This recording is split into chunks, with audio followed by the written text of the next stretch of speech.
quelqu'un a une idée sur ce qu'on avait dit la fois passée? Oui. On avait parlé sur quoi? La croissance spirituelle. La croissance spirituelle, amen. Tu vois que tu n'as même pas de bloc-notes, tu ne prends pas de notes, amen. Mais il faut prendre note, amen.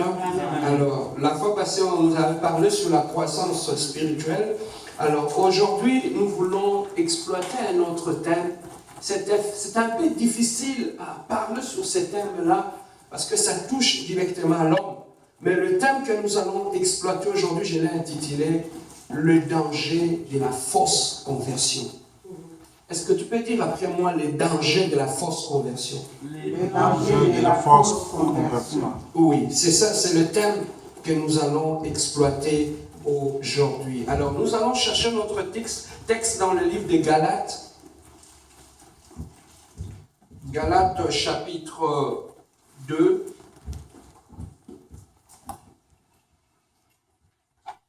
Je vais rapidement prendre mes lunettes.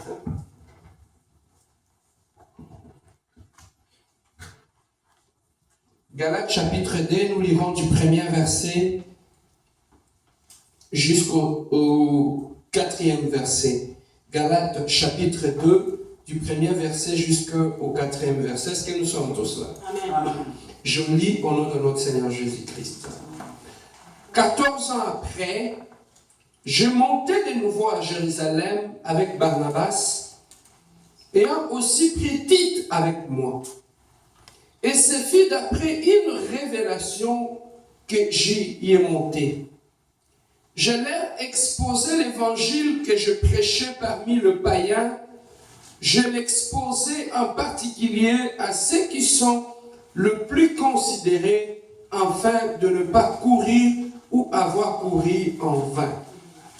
Mais Tite, qui était avec moi et qui était grec, ne fut pas même contraint de se faire circoncire.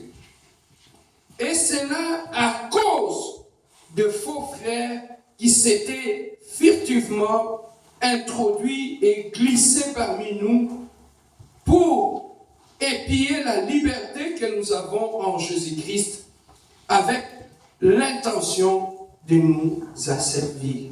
Avec l'intention de nous asservir. Nous allons baisser nos têtes, nous allons prier.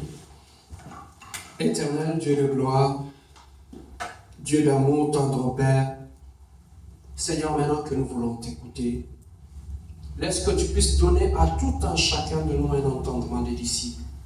Parle-nous, Père. Révèle-nous ta volonté, éternel Dieu. Si nous sommes là ce matin, c'est parce que nous voulons t'écouter. Éternel Dieu de gloire, aujourd'hui aussi nous voulons dire comme Simon-Pierre, où irons-nous, Jésus? Car en toi, il y a les paroles de la vie. Voilà pourquoi ce matin, nous sommes venus vers toi pour accueillir, recevoir les paroles de la vie. Merci pour ton amour. Seigneur, donne en tout un chacun de nous un entendement de disciples. J'éloigne tout esprit d'intellectualisme, de somnolence, de fatigue spirituelle. Je l'éloigne au nom puissant de notre Seigneur Jésus-Christ.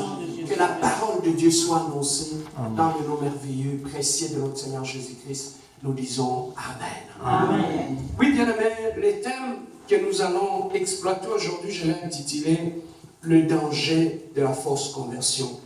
Bien-aimés, ici dans les textes que nous avons lus, Paul est en train d'expliquer qu'il était avec les autres frères, avec Tite et les autres. Ils sont allés servir le Seigneur. Et dans l'assemblée où ils étaient en train de faire l'œuvre de Dieu, Paul relève un élément que je vais exploiter.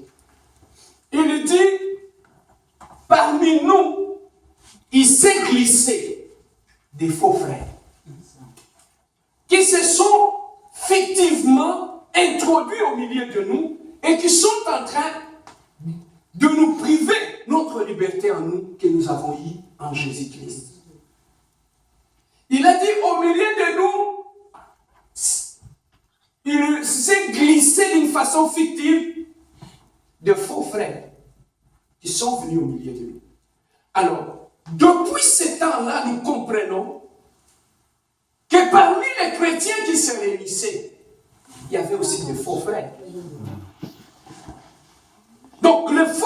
était là, comme il y avait aussi des vrais frères qui étaient là. Alors, lorsqu'on parle en termes de faux frères, ça veut tout simplement dire, s'il y a de faux frères, il y a aussi des fausses conversions.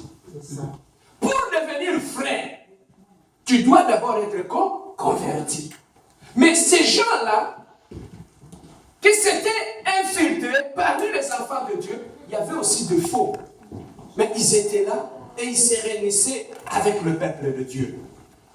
Mais bien aimé, j'aimerais d'abord que nous puissions connaître une chose. Un faux converti, ce n'est pas un païen. Un païen, c'est autre chose.